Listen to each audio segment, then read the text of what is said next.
사사기 1장 1절부터 10절 유다 지파가 먼저 올라가라 라고 하는 제목을 가지고 하나님 말씀 보도록 하겠습니다. 한 절씩 교도하겠습니다.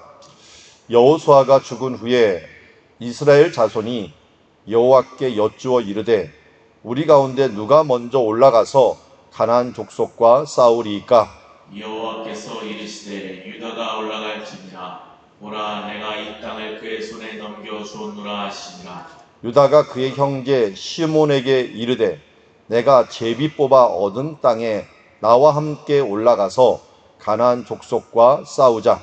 그리하면 나도 내가 제비 뽑아 얻은 땅에 함께 가리라 하니 이에 시몬이 그와 함께 가니라. 유다가 올라가매 여호와께서 가나안 족속과 그리스 족속을 그들의 손에 넘겨 주시니 그들이 베색에서 10,000명을 죽이고 또 베색에서 아도니 베색을 만나 그와 싸워서 가나안 족속과 브리스 족속을 죽이니 아도니 베색이 도망한지라. 그를 쫓아가서 잡아 그의 엄지 손가락과 엄지 발가락을 자르매 아도니 베색이 이르되 옛적에 70명의 왕들이 그들의 엄지 손가락과 엄지 발가락이 잘리고 내 상 아래서 먹을 것을 줍더니 하나님이 내게 행한 대로 내게 갚으심이로다 하니라. 무리가 그를 끌고 예루살렘에 이르렀더니 그가 거기서 죽었더라. 유다 자손이 예루살렘을 쳐서 점령하여 칼날로 치고 그 성을 불살랐으며 그 후에 유다 자손이 내려가서 산지와 남방과 평지에 거주하는 가나안 족속과 싸웠고 유다가 또 가서 헤브론에 거주하는 가나안 족속을 쳐서 세세와 아이만과 달마를 죽였더라. 헤브론의 본 이름은 기럇 아르바였더라. 아멘. 자, 오늘 본문 말씀을 보면은 이스라엘 진영이 있었던 곳이 여리고 있는 길갈이라는 곳이었습니다. 그곳에서 이제 유다 지파가 올라가게 되는데 그 올라가는 행로가 조금 예의주시해야 될 부분이 있어요. 원래 예루살렘으로 올라가서 그가 제비 뽑아 얻은 땅은 한참 아래쪽 남방인데요. 그들이 북쪽으로 먼저 올라가요. 베색이라는 곳으로 올라갑니다. 이 베색이라는 곳에 올라갔다가 에브라임 산 쪽을 지나갖고 예루살렘으로 가서 이 베색을 또 죽이는 것을 보게 됩니다. 특별히 여기 있는 베색이 브리스 족속이다 이렇게 표현을 하고 있는데 그리고 나서 예루살렘에서 또 내려가 갖고 헤브론까지 이르게 되는데 헤브론은 조그만 지도를 보면은 예루살렘이 빨간색으로 돼 있는데 또 한참 내려가서 헤브론이라는 곳으로 가갖고 거기서 기랏 아르바 치고요. 그 다음 더 내려가서 드빌이라고 하는 기랏 세벨이라고 하는 곳을 치는데 그건 이제 다음 본문부터 나오는 것들이니까 그때 보시기로 하고, 자, 이런 식으로 점령을 해 나가는 그런 과정 중에 있다 하는 것도 우리가 보면서 말씀을 보았으면 좋겠습니다. 자, 1절에 보니까 여호수아가 죽은 후에라고 말씀을 하고 있습니다. 그런데 우리 이스라엘 말에서는 죽는다라고 하는 표현은 시간적으로 죽는 게 아니고 죽음이 결정되었다라고 하는 이런 완료형이라고 하는 것은 시간 개념이 아니라 결정 개념이라고 할 수가 있죠. 그래서 예수님이 죽었을 때도 이스라엘 사람들은 사형 선고를 내렸을 때가 예수님이 죽은 거지 예수님이 십자가에 못 박혔을 때가 죽은 게 아닙니다. 그래서 예수님도 어디에서 죽었느냐라고 하면 골고다라고 하는 것보다는 성전에서 죽었다라고 하는 게 맞아요. 성전에서 사형 선고를 받았기 때문에. 이처럼 완료형이라고 하는 결정된 것들을 중요시 여기기 때문에 이제 여호수아가 죽기로 결정된 때라고 봐도 문제가 안 됩니다. 왜냐하면 1장 1절에 이 말이 나온 다음에 2장 9절에 가갖고 여호수아가 죽었더라라고 나와요. 그러니까 실제적으로 죽은 때는 여기 1장 1절부터 시작해갖고 2장 9절에 있는 이 사건들이 이제 죽기 전에 또 죽기로 결정된 그 시간에 일어난 그런 사건이라고 할 수가 있습니다. 왜냐하면 또 여호수아를 보면은 여호수아 18장부터 제비 뽑는 사건이 실로에서 일어나요.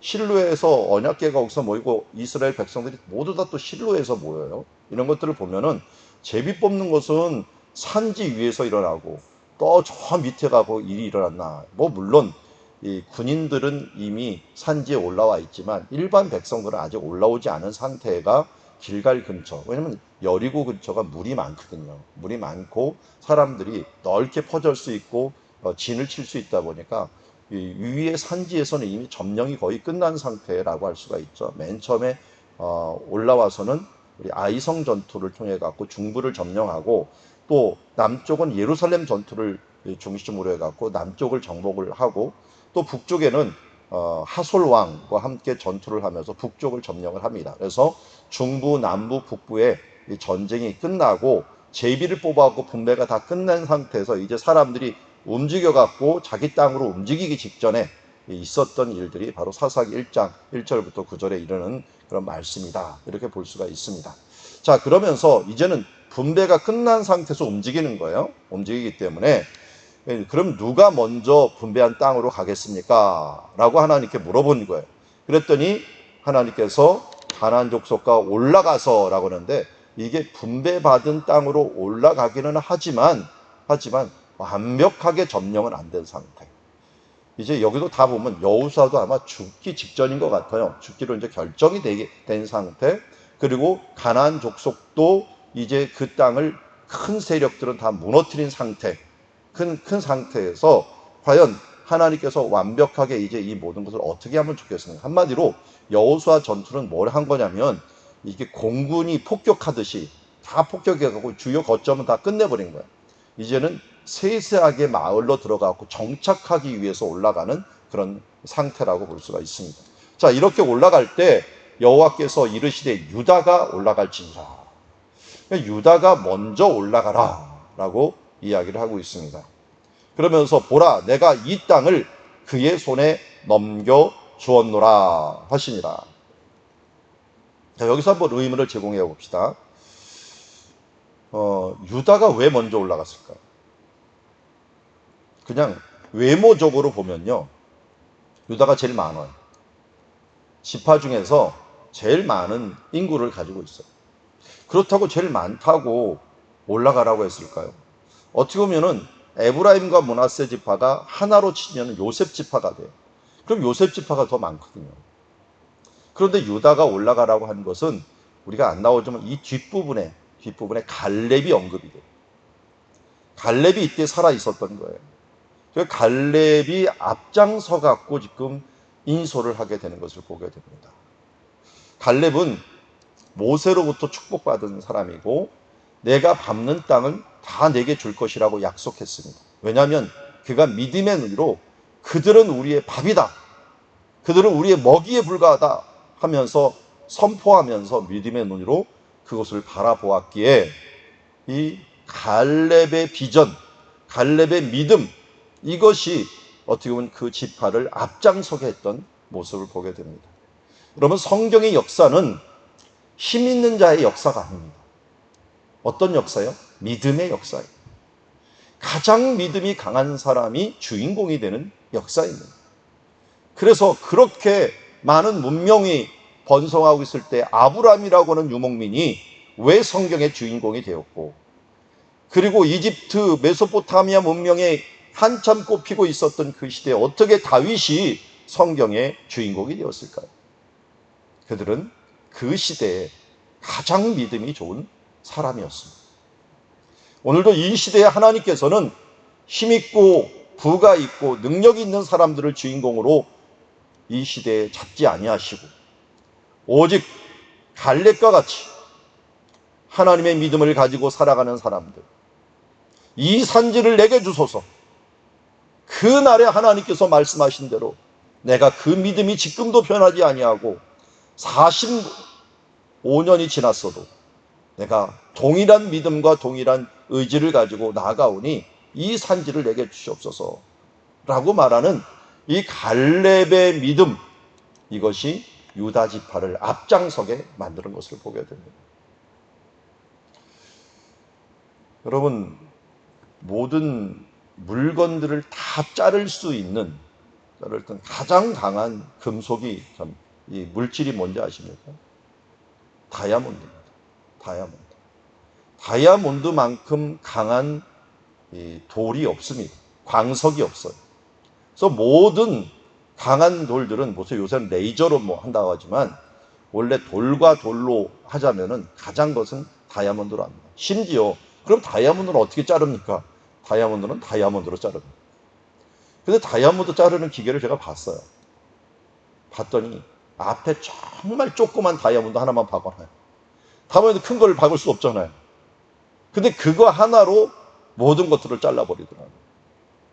한 사람의 믿음, 다이아몬드 같이 단단한 그 믿음을 가진 한 사람의 믿음이 이렇게 유다 족속과 이스라엘 족속들을 앞서서 나가면서 가르고 자르고 하면서 이제 모본을 보여주는 것을 보게 됩니다.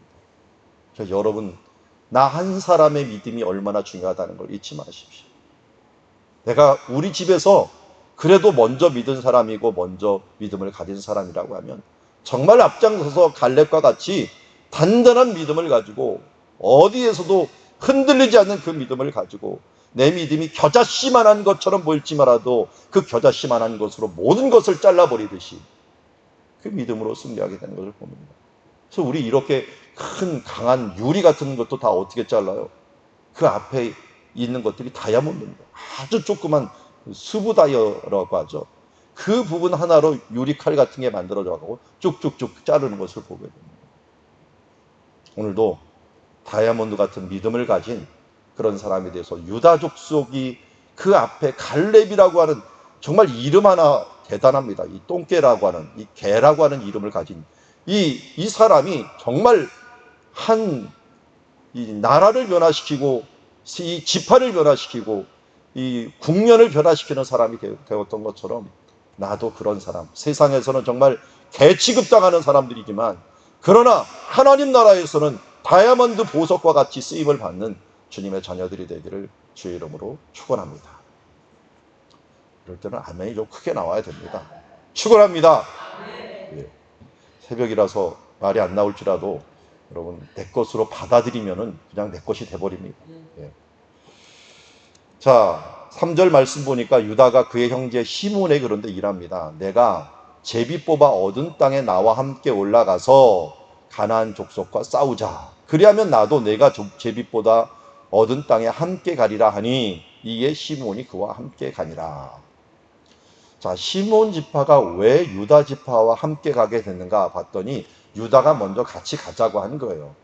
근데 왜 같이 가고자 했나 봤더니 자기가 제비 뽑아 얻은 땅을 얻으면은 그리하면 나도 내가 제비 뽑아 얻은 땅에 함께 가리라.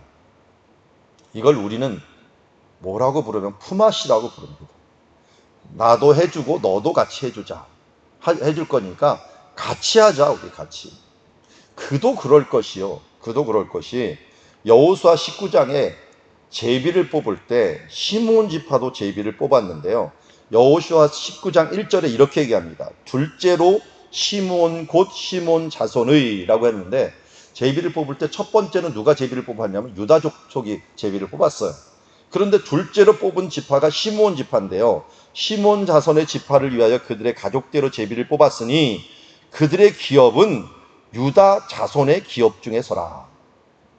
유다 지파가 너무 많이 받은 거예요. 어떻게 보면 갈렙 독택이죠, 이것도. 내가 밟는 땅 다 주겠다고 하니까 갈렙이 그냥 욕심껏 밟을 것을 생각을 하다 보니까 남쪽을 다 받은 거예요, 한마디로. 남쪽을. 그러다 보니까 이게 너무 넓으니까 유다 족속 중에서 그래도 시몬 지파를 떼주겠다 해갖고 시몬 땅을 주겠다라고 약속을 한 거예요. 그러니까 유다 지파가 시몬하고 같이 가면은 일거양득이죠. 유다 족속의 땅도 얻고 그 가운데 시몬 족속도 얻는 땅을 가지게 됩니다. 그래서 함께 일하는 것, 동역하는 것. 그래서 우리 앞에 빌레몬서를 보았지만 사도 바울이 제일 많이 쓰는 단어 중에 하나가 뭐냐면 동역자라고 하는 표현을 써요. 코이노니아, 동역, 코이라고 하는 함께라는 뜻이거든요. 그래서 이 함께 일하는 것, 함께 하는 공동체, 이 코이노니아 공동체라 그러잖아요. 하나님께서 우리에게 주신 가장 좋은 유산이, 가장 최고의 유산이 교회라고 하는 공동체를 주셨어요. 예루살렘을 떠나지 말고 라고 하면서 우리에게 주신 가장 큰 유산은 바로 공동체입니다. 그래서 공동체인 이 교회를 떠나서는 하나님 앞에 신앙생활을 할 수가 없고 이 가나안 땅을 정복하듯이 우리의 신앙을 펼칠 수가 없는 거예요. 그러다 보니까 신앙생활은 혼자 절대로 할 수가 없습니다. 하나님께서 짝지어 주신 이 12지파와 그리고 12지파 안에서도 우리에게 함께하고 있는, 가장 가까이 하고 있는 이 유다와 시므온 지파가 함께 하나님의 나라를 이루어 나가야 되는 거죠. 가까이는 가정이요, 또 가까이는 우리 순이요, 또 우리가 모인 교회, 지역교회요, 그리고 나아가서 세계교회와 함께, 한국교회와 세계교회와 함께 연결을 해서 함께 일을 해야 된다는 것입니다. 이게 바로 유다 지파가 우리에게 보여준 아주 좋은 예라고 할 수가 있습니다. 가나안 땅은 정복하는 것, 천국은 침노하는 자의 것이라고 했는데 우리는 계속해서 천국을 침노하고 하나님의 나라가 이 땅에 임하기 위하여 우리는 계속 확장해 나가야 됩니다. 그 확장해 나가는 것을 어떻게 합니까? 바로 서로 힘을 합해야 됩니다. 그런데 힘을 합해야 할 때 꼭 잊지 말아야 될 것이 있어요. 여러분, 우리가 함께 가서 전쟁하고 정복하지 않으면요, 얻을 수 없다는 거예요. 그냥 얻어지지 않는다는 거예요. 아직도 하나님께서 이미 주셨지만 아직도 우리에게 남은 땅들이 많기 때문에 이미 이루어 주신 것들을 향하여 아직 이루어 주시지 않은 부분들을 향하여 우리가 한 걸음 한 걸음 나가야 된다는 것입니다. 아주 칼럼 보면은 좋은 말 하나가 있어요. 이 세상은 정말 얼마나 강력한 힘으로 우리에게 했는지 이런 말이 오늘 칼럼 에세이에 있더라고요. 한 가지 명심할 것은 성도들이 사탄과 싸우지 않으면 서로 싸우게 된다는 것입니다. 성도들을 영적 전쟁터로 나가게 하지 않으면 교회가 전쟁터가 됩니다. 이런 말이 이 칼럼에 있는데 또 선배 목사님이 주신 말씀이라고 합니다. 왜 우리가 전도하고 선교하고 하나님의 말씀을 지키기 위해서 치열하게 전쟁을 해야 되느냐? 그렇게 하지 않으면 어떻게 돼요? 사탄이 우리 속에 틈타갖고 우리끼리 싸우게 만드는 결과를 가져오게 만든다는 겁니다. 우리의 전투의 대상이 누구인지를 잃어버린다는 거예요. 우리의 전투의 대상은 가나안 족속이요, 사탄의 세상의 문화요, 아직도 믿지 않고 이 사탄의 공중거센자분들에게 잡혀있는 자들에게 초점을 맞춰야지, 성도들끼리 서로 헐뜯는 일들이 일어난다면 그건 이미 초점이 잘못됐다는 겁니다. 그의 나라와 그의 의를 위하여 구하면서 바로 이 세상을 하나님의 나라로 만들기 위하여 유다지파처럼 협력을 하고 힘을 합하여 나가다 보면은 우리가 효과적으로 무엇을 이루기 위하여 더 나아가는 모습을 보게 됩니다. 우리 교회가 그러면 삼성 지역에 있다는 것들이 세계적으로 참 자랑스러운 부분들이 하나가 있어요. 삼성이 좀 세계적인 기업이 되었잖아요. 그 기업이 되었는데 저 삼성맨들하고 같이 제자훈련도 하면서 얘기 들으면서 느꼈던 것 중에 하나가, 야, 삼성이 이런 점은 참 잘한다라고 하는 게 성과주의예요. 그 성과주의에 점검해갖고 어떤 일들을 처리함에 있어서 자기 부서에서 이 더 좋은 제도, 이게 성과가 아니라 제한주의거든요. 제한. 이렇게 하면 더 효과적입니다. 라고 하는 걸 제안해갖고 그 제안한 것이 채택이 돼갖고 채택이 된 것이 성과로 나타나면 그 성과로 나타난 업적의 1%를 갖다가 그 사람에게 쏴주는 것들. 아니, 누구도 모르게 그 제안한 것이 이루어진 것, 만약 1,000억을 벌었으면 1,000억의 1%가 뭡니까? 10억이 되잖아요. 그 10억을 갖다가 그 통장으로 넣어줘버려요. 아무도 모르게. 그러니까 사람들이 눈이 휘둥그레져 갖고 이거 어떻게든지 제안을 해갖고 좋은 제안을 해갖고 이 성과를 올려야겠다. 어떻게든지 이런 공정들을 또 새롭게 해갖고 안 되다 보니까 맨 처음에는 엄청나게 누가 돈을 벌었나 봐요. 그런데 개인이 안 되니까 그룹으로 하고 그룹이 함께 한 부서가 하고 그럼 그 부서 모든 이 직원들에게 그 성과급이 막 날아갈 수 있도록 그렇게 만들어 놓고 지금도 그렇게 진행이 되는 걸로 알고 있어요. 그러다 보니까 어떻게든지 더 잘해보려고 하는 것 있지 않습니까? 이 제안. 우리 교회, 우리 하나님의 나라도 바로 그렇게 해야 될 것 같아요. 목표는 확실히 하고 서로 좋은 제안을 하고 서로 고쳐가고 서로 효과적으로 만들어가고 서로 다듬어가면서 가다 보면 어떻게 돼요? 나도 모르게 우리가 건강해지고 좋아지고 이 하나님 나라에서 세계적인 하나님의 믿음을 가진 사람들이 되지 않겠습니까? 그래서 헐뜯는 것이 아니라 비난하는 것이 아니라 어떻게 효과적으로 하나님 나라를 위하여 일할까 하면서 제안하고, 이 제안함으로 말미암아 잘된 것들은 칭찬해주고 힘을 주고 하면서 하나님의 뜻을 이루어 나아가는 주님의 자녀가 되어야 될 줄 믿습니다. 자, 그래서 유다와 시몬이 어떻게 갔습니까? 합심해 갖고 올라간 것이 어때요? 베색으로 갑니다. 베색에서 몇 명을 죽이면 10,000명이나 죽이고요. 거기서 이 아도니 베색을 만나는데, 아돈이라고 하는 게 이게 주인이라는 뜻입니다. 그러니까 베색의 주인이니까 왕이죠, 왕.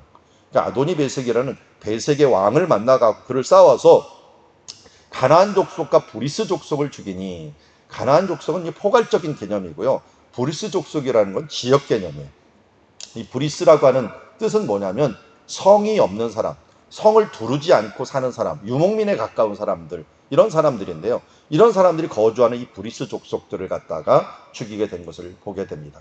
그래서 이 성들이 많이 없는 그런 지역들, 어떻게 보면 이 베색 주변이 성이 많이 없는 것으로 알려지고 있어요. 그러니까 이쪽 족속들을 죽이고 아도니 베색이 도망하는지라 그를 쫓아가서 잡아서 그의 엄지손가락과 엄지발가락을 자르다 하면서, 아도니 베색이 근데 그 자기가 엄지발가락을 왜 잘라요? 근데 손가락과 발가락을?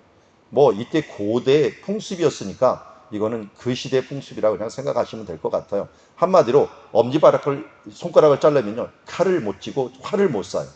그러니까 전투력을 상실하게 만드는 거예요. 말 같은 것은 어떻게 해요? 말 같은 힘줄을 끌어버리면, 발에 힘줄을 끌어버리면 걸어다니기는 하는데 달리기는 못해요. 그렇기 때문에 말을 못 쓰게 만드는 것처럼 사람도 못 쓰게 만드는 거예요. 엄지발가락을 잘라버리면 달리기를 못해요. 그러다 보니까 이 전투력을 상실하게 만들면서 그런 사람들을 아도니 베색이 또 치욕스럽게 어떻게 했어요? 내가 70명의 왕들, 70명의 왕들은 부족, 그러니까 이 마을 촌장들을 의미하기도 합니다. 그런 사람들의 엄지발가락과 엄지손가락을 자르고 내 상 아래서 먹을 것을 줍게 했다. 어쩌면 개 취급을 했다는 거죠. 그런데도 불구하고 내가 하나님께서 결국은 행한 대로 내게 갚으시니라. 이때 시대에도 인과응보에 대한 사상들이 있었다는 것을 보게 됩니다. 이것은 하나님의 공의에 해당하는 봅니다. 그러니까 아도니 베색이 뭘 얘기하고 있는가? 하나님은 공의로우시구나 하는 것들을 뒤늦게나 깨닫게 된 것을 보게 됩니다. 그래서 무리가 그를 끌고 결국은 예루살렘에 이르러서 그가 거기서 죽인 것을 보게 됩니다. 유다 자손이 1차적으로 예루살렘을 쳐서 점령하여 칼날로 치고 그 성을 불살랐다라고 합니다. 내일 볼 본문에는 예루살렘 성이 또 불살랐는데 또 재기를 합니다. 그거는 내일 보기로 하고요. 일단 유다 자손이 이분을 쳐서 불사르고, 그 후에 유다 자손이, 예루살렘은 유다 자손의 땅이 아니에요. 지파가 분배받은 땅이 아니에요. 그래서 거기를 통과해갖고 내려갑니다. 내려가서 산지와 남방과 평지에 거주하는 가나안 족속과 싸웠고, 특별히 헤브론에 거주하는 가나안 족속을 쳐서 죽였는데, 그들이 뭡니까? 아낙 자손이었어요. 아낙 자손이로서 세세와 아이만과 달메라고 하는, 그야말로 이스라엘 사람들이 가장 두려워했던, 그래서 불평하고 못 올라간다고 했던 그 사람들을 드디어 이 갈렙이 나중에 가서 죽이는 장면은 내일 이 부분들은 자세히 보도록 하겠습니다. 자, 그래서 오늘 본 본문들이 이렇게 진행이 됩니다. 이스라엘 진영에서 유다와 시몬이 합심해 갖고 베색을 가고, 베색에부터 쓸어 갖고 이 주변에 있는 데를 다 쓸어 갖고 예루살렘까지 갖고, 예루살렘에서 아도니 베색을 죽이고 아도니 예루살렘까지 점령을 해준 겁니다. 그러면서 더 내려갔고요. 이 아래에 있는 지금 사진이 예루살렘 성 모양입니다. 예전에 여호수아가 정복했던 그 성터 흔적이 밑에 아직도 남아 있습니다. 남아 있는 이 돌들이 그 시대 거라고 할 수가 있어요. 그리고서 쓸어갖고 이제는 여기 있는 헤브론까지 내려가게 되는데요. 헤브론 주변을 보면은 유다 산지, 그리고 아래쪽에는 평지라고 하는 셰펠라, 그리고 남쪽으로는 네게부라고 하는 지역이 있습니다. 그러니까 헤브론을 중심으로 주변 지역들을 다 점령하면서 이제 유다 지파의 얻은 땅, 네게부는 누구 땅이냐면 시므온 지파의 땅이었어요. 그러다 보니까 여기 앞에 있는 말씀처럼 여기는 산지와 남방과 평지에 거주하는, 이 평지는 셰펠라라고 하는 지역인데요. 남방은 네게부라고 하는 이 원어적인 표현을 번역한 것입니다. 여기에 거주하는 것을 다 쳐갖고 했는데, 그 중에 핵심 지역이 어디라고요? 바로 이 헤브론이라고 하는 지역을 쳐서 승리를 거뒀다라는 것을 봅니다. 팁으로 하나 알려드린다면, 왜 베색을 거쳐 갖고 갔을까? 라고 하는 면에 있어서 이 배색을 삥 둘러가는 이 갈렙의 어떻게 보면 행로가 꼭 여호수아가 이 아이성을 거쳐 갖고 그리심산과 에발산으로 가는 경로와 서로 반대가 됩니다. 아마도 여호수아가 이제 죽기로 결정되었을 때 마지막으로 이스라엘 백성들이 이렇게 행진을 하지 않았을까? 왜냐하면 갈렙은 북쪽으로 해갖고 이 그리심산과 에발산에 들어오고 여호수아는 남쪽으로 해갖고 들어오면서 이게 이 느헤미야서에 보면은 성벽 밟기를 통해 갖고 성전 봉헌식을 할 때 이런 식을 합니다. 한쪽은 느헤미야가 한쪽은 에스라가 양쪽으로 출발해 갖고 성전에서 만나는 것처럼 하나님께 축복과 저주를 하는 그 장소였던 이 세겜에서 만나는 장면, 이 부분들이 바로 이제 여호수아서 8장에 나오긴 하지만 이 부분들이 여기서 이런 식으로 이루어지지 않았을까. 제가 이제 박사 논문을 이 부분들을 썼기 때문에 이 추정이 충분히 되고 나중에 한번 제가 논문을 더 세세한 논문을 써갖고 이럴 가능성이 충분하다는 것을 좀 더 밝히려고 합니다. 어쨌든 점령이 끝났다. 하나님 앞에 축복과 저주를 마지막에 세겜에 할 때 이런 식으로 들어오지 않았을까 하는 것들을 추정하게 됩니다. 자, 이렇게 함으로 이제 여호와께 물으면서 유다 족속의 정복이 끝나게 되는데요. 우리 유다 족속의 정복을 통하여 두 가지는 꼭 기억합시다. 내가 다이아몬드 같은 갈렙과 같은 믿음의 용사가 되자, 믿음의 천병이 되자라고 하는 부분과 우리 하나님의 나라는 유다와 시므온이 합력해서 이루었듯이 우리가 하나님의 나라 같이 합력해서 분명한 목표, 하나님 나라 확장을 위한, 가나안 땅을 얻기 위한 하나님 나라 확장에 초점을 맞추고 우리가 서로 제한하면서 서로 효과적으로 하나님의 나라를 이루는데 최선을 다하며 나아가는 주님의 자녀들이 되기를 주의 이름으로 축원합니다.